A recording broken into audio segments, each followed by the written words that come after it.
and all your followers must give up dark magic, immediately and forever. It is humanity's only path forward. It's a path backward. You just expect humans to go back to the way things were before we had magic. When humans starved and struggled, helpless and pathetic. Back to a time when we were lesser beings. You are lesser beings. You are arrogant.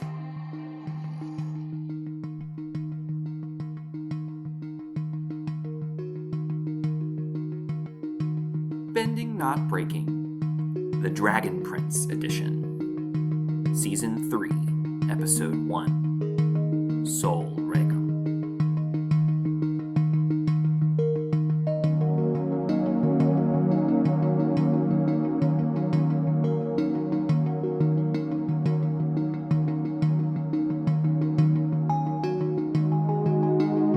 Welcome back to Bending Not Breaking. This is Ben Pruitt, your host, and I am so excited to return to The Dragon Prince with you.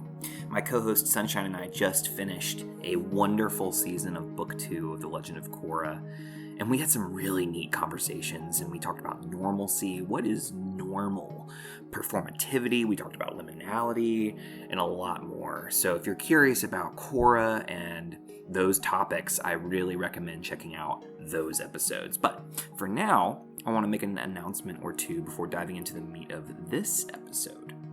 Firstly, this is a listener-supported podcast, and listeners like you help us make this all possible. So if you have a moment and the capacity and the inclination to support us, then check us out on Patreon at BNB_pod. Any donation will do, right? They help us choose, our patrons help us choose episode lenses for some episodes. They can join us for monthly live episodes. Some tiers get personalized mini episodes. Some of our patrons have options to join me on the podcast to discuss The Dragon Prince this season, which is really exciting. And there's a lot more perks. So I really recommend you check out Patreon. Just check them out, just to see what's there. And then, we'll see what happens from there. That being said, if you can't support financially, we totally understand. There's a lot going on in the world right now. So another option is to rate and review the podcast and share the podcast with friends who might enjoy the content as well. I also want to mention that we have a dedicated Facebook group for listeners, and it's also called Bending Not Breaking. And we discuss episode content. Sometimes we'll ask questions and engage in witty banter. So if that's appealing to you, I recommend you come along and join us there as well. You can also find us at BNB_pod on all the social medias, Instagram, TikTok, Twitter, etc. Okay, so that's a wrap on announcements. So let's move into the content, shall we? So we're in Season 3, Episode 1 of The Dragon Prince. Soul Regem is the title of the episode, and normally at this point for the Dragon Prince episodes, I talk about the lens and why I chose it and a little story about it. And this time, I decided not to choose a lens.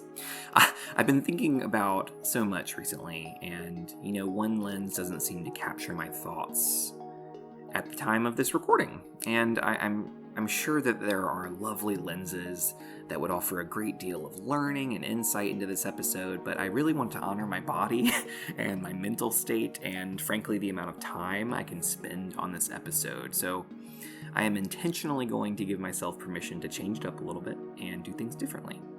I'm going to break up the norm and upset the expectations. I think we can all benefit from not falling into a rut by relying on the exact same format every time, right? Whether it be for a workout or a podcast or shocker, or a work project even, etc. So I think changing it up can jostle the creative juices, and that's what I'm hoping for, even as I wonder if I should have been more specific with a lens choice. I'm going to choose curiosity over criticism for myself in this moment and be curious about whether this works. Okay, now I'm going to move to the recap. So, 3, 2, 1, go. Okay, so there's 3 main arcs in the episode. First, Rayla, Zim, Calon, they're trying to get past Sol Regem, and then they try to pass with Sneaky Like, and then they fail, and they try to reason, and then that fails, and then they try to resort quickly to Windy Vin Smelliquism, and then that ultimately gets them past Sol Regem alive, barely. And then there is this romantic tension. It's all kissy almost. And then another arc is Amaya and company at the breach, and ultimately she decides it's better to destroy the breach than leave it unattended as they decide to do what's next. And so they decide to blow up the barrels, but Sunfire Elf cuts the link, and so she decides to sacrifice herself and have everyone, save everyone by blowing it up herself. And then Grin tries to go after it at the last minute, but Amaya successfully blows up the breach, and then somehow they all survive. And then, she gets captured by Sunfire Elves. And then also, Ezrin shows up at the end. And then also, major historical moment with Sol Regem and the Dark Mage Zyard. Okay, that was a lot. But I did it. We did it. Okay. So in the Dragon Prince episodes, just as a reminder, what we do is we're not necessarily going through each of them all at once and going through the whole episode. What I do is I picked my top 5 moments that pertain usually to the lens. So for this one, no lens, but I had to just pick my top 5 moments that I want to talk about, which is pretty neat. And that usually is not necessarily how it fits into the lens. So this is exciting. So the first one I want to talk about definitely is the opening scene. This is major, and so I went into a rabbit hole somehow because I ended up on Reddit, and that how that goes. So the top comment on this thread on Reddit about the discussion for this episode is that this scene makes dark magic more justified. And I would like to push back against this assertion. And, there are other people who do on Reddit, and, some of the arguments are fine, and some of the arguments are certainly not fine. But I was searching, for the transcript, and I was reading back, and I was going through it, and, both Sol Regem and Zyard, who I learned is his name, of this mage, they're both so blinded, no pun intended, by their eventual blindness, or Sol Regem's eventual blindness, but by their prejudices of each other, and frankly, not just their prejudices, but their rightfully earned anger towards one another. Like, they are treating each other poorly, and it seems like Sol Regem is certainly in the wrong here.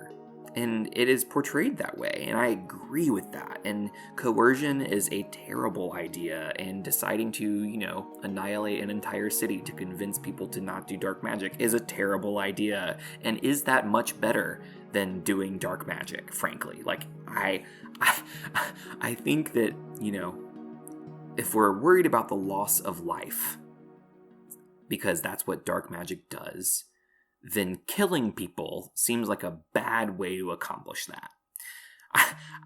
Call me crazy. I don't like saying that. Oops, my bad. Call me wild. It's wild, right? It's like, how does it make sense to commit the very thing you are trying to prevent in order to prevent it? Right?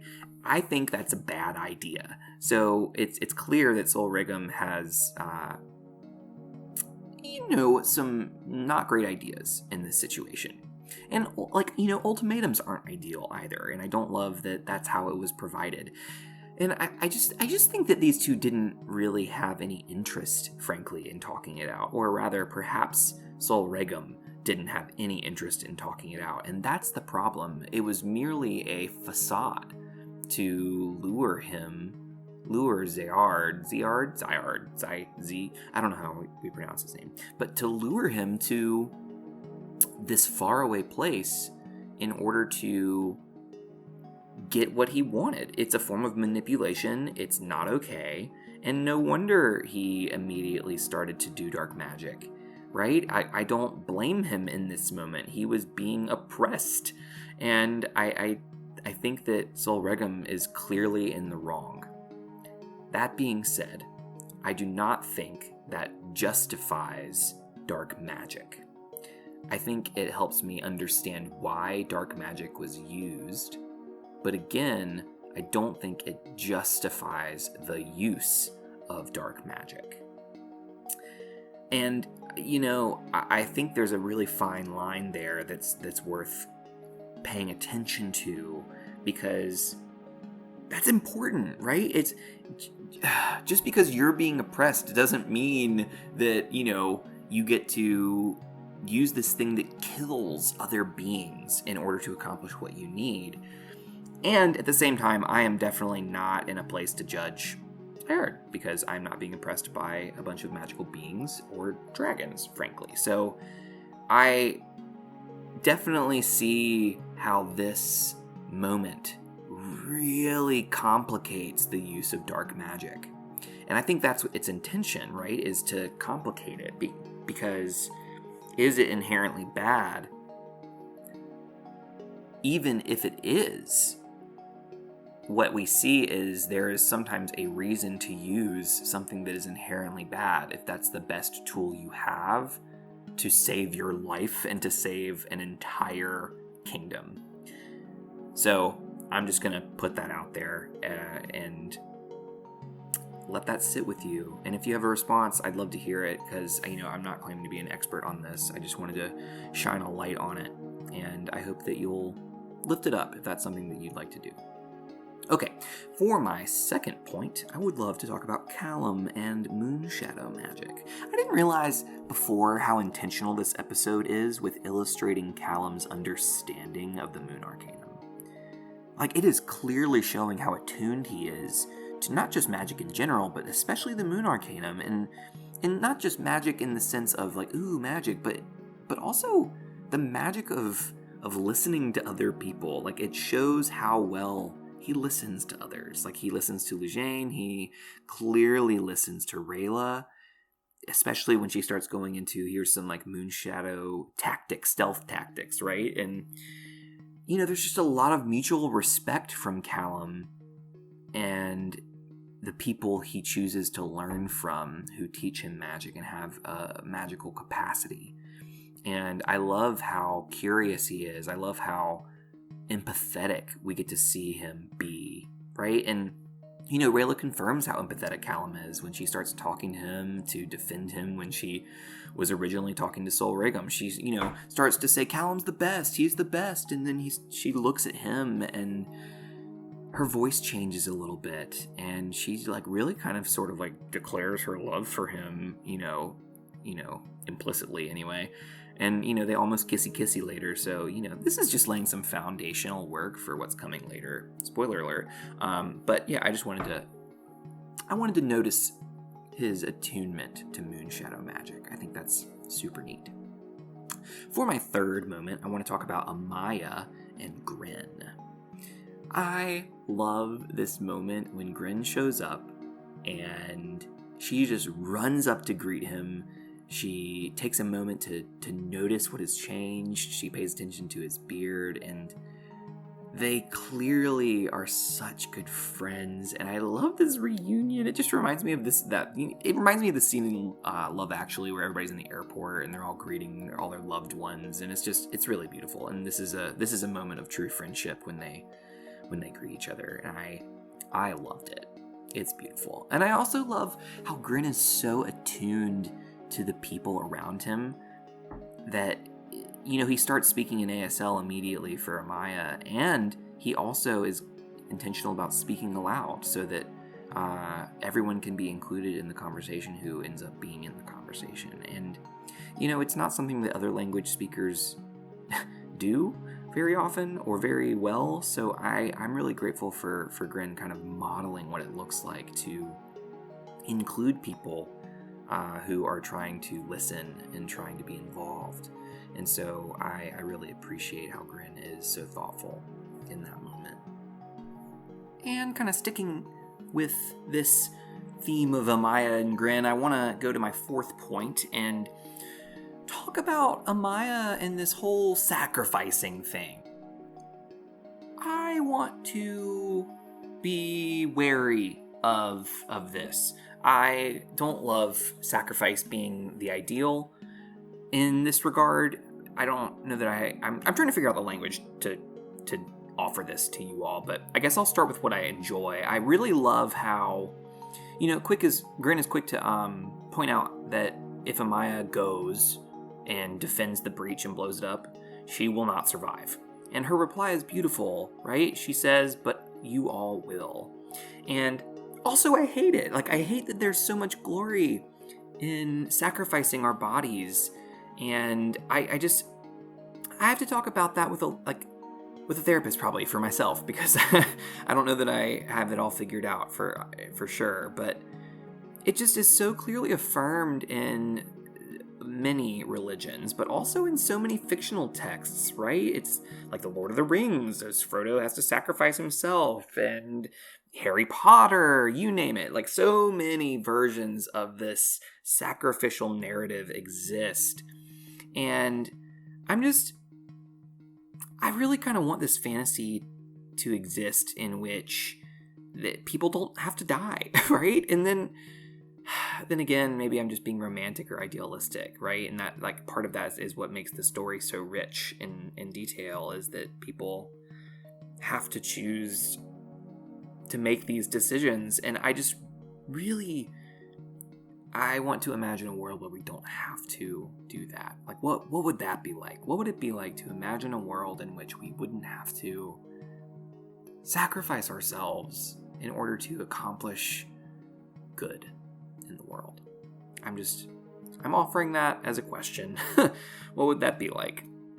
I also am kind of thinking about this from the perspective of Amaya's mortality. Like, we get a really clear picture of it in this episode, and I definitely didn't mean mortality. I meant morality. Duh.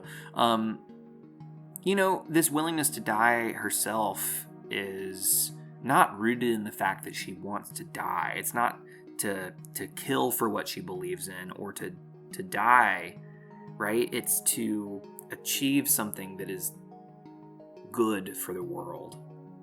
And we see this, like, hesitancy to take a life when she rescues the Sunfire Elf, whose name we don't know yet, right? Only to be captured herself, right? She's willing to do what she needs to do, but killing people for, out of revenge or out of spite is not in her wheelhouse. And I love that about Amaya here also. So I'm lifting that up. I think that's beautiful. And then that brings us to our fifth thing on our top 5, the last one, which is Ezran's entrance into the throne room. And we got to start off talking about Opeli, because, like, we got to mention how she's talking about, like, permanently dealing with Viren. And she's, like, talking about ending him. Like, does this mean, like, are we saying this is, like, execution? Because I'm just saying, this seems really extreme. I mean, he's clearly a very powerful person and has a lot of sway, and I don't know, it seems extreme. That being said, knowing what's coming makes you wonder, would it have been a better option? And I don't know the answer to that. That's really a problematic question in and of itself, but, I think that's exactly right. The problem is they don't know. They don't know what's going to happen, right? And when you don't know, I don't think you should have the power to make that judgment. I think that obviously my thoughts on capital punishment are clear here, but I do think that he deserves to be, watched carefully, and to not be allowed to have such immense power as he will gain. But I do really want us to be critical of taking the life. I was going to say lives, but that turned into just really a Southern accent. Excuse me. Yeah, I don't know. I'm thinking about this. It makes me nervous. I don't love it, and I'd love some clarity. So if you have a lot of clear thoughts on this, I would love to hear it, because I also think that it's clearly rooted in who has power that can make that decision, and oftentimes people in power don't have clarity. They don't have the full story. And anyway, I digress. So back to Ez. He goes straight to the throne, and he's riding this giant animal. He rides on the animal straight to the throne, doesn't acknowledge anybody. They're all like, "Oh my gosh, Ezran!"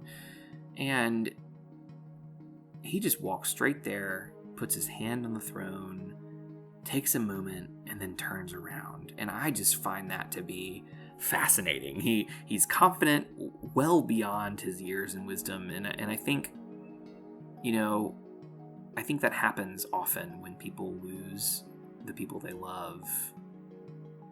When losing someone you love can age you a great deal in terms of how you interact with others and how you walk into a room even. So I'm just thinking about how heavy his father's death is weighing on him in this moment as he reaches out to this chair, to this throne. And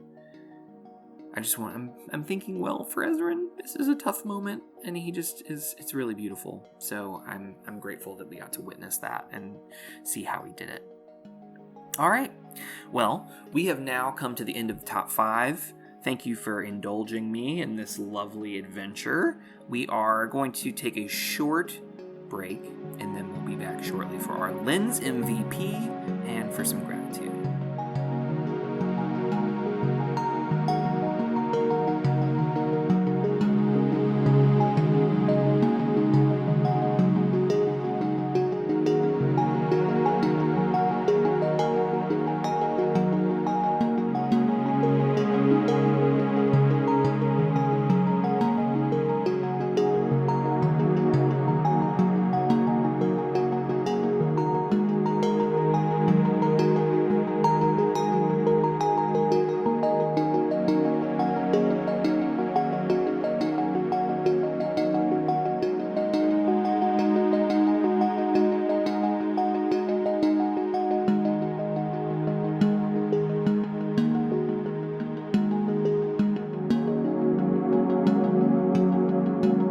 All right. Hello.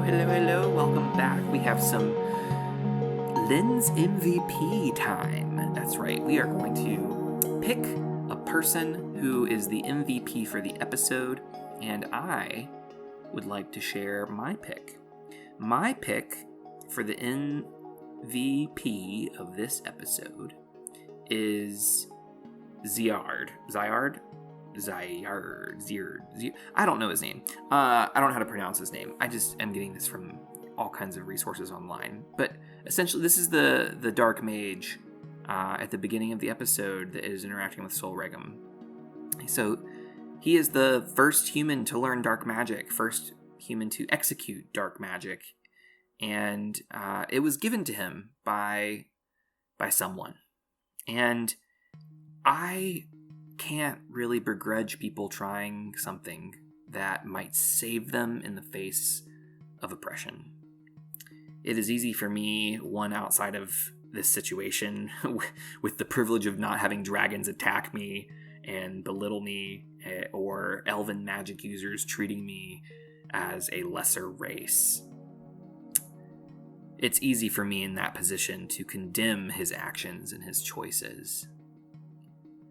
I think the better option would be to build a sustainable situation in which he and others would not need to resort to something like dark magic. And I wish that the elves and the dragons and Zadia had done so. How do we build something that makes it so that those resources aren't necessary? And I'm really thankful for that lesson. And that's why I'm grateful for Zyard. And I welcome you all to consider who you would nominate as the MVP. We'd love to hear your choices always. Send us a voicemail, follow us on all the things, tweet at us your nomination, and send us a little explanation why. We might even read it on the podcast. Okay, gratitude. I am grateful for Zim. Zim really made me chuckle at the end of the episode, and I'm not sure if I noticed this before, but after the whole kerfuffle with Sol Regem, after Callum and Raylam pull their stunt, Zim is kind of lingering behind and like kicks dust back towards Sol Regem in a very cute way. And I just think about how like he did not do anything useful during that entire time, and then he's walking away feeling proud and like, haha, we got you. And I just love that Zim is in that moment and felt that kind of pride, and I love that he sees his the group's success as his success. And I really think that's beautiful to see such community coming from Zim and that strong sense of us, right? So I'm grateful for Zim for reminding me of the us in this, not just the individual, egotistical, egocentric mind that I often have. So I'm grateful for Zim. And, I've also been craving more laughter in my life, and Zim gave me that. So lots of reasons to be grateful for Zim. All right, y'all, BNB_pod is where you can find us. You can also find us on Patreon, Bending Not Breaking. We have lots of fun things in store for you on Patreon, including monthly live episodes with me and my co-host for the main feed of the pod, Alex Mayfield, aka Sunshine. I want to thank Sunshine, and I also want to thank Noah Blanchard, who is our executive producer and podcast editor. He's great. Love him. And all of our patrons. Thank you, everybody, for listening. And until next time, be well.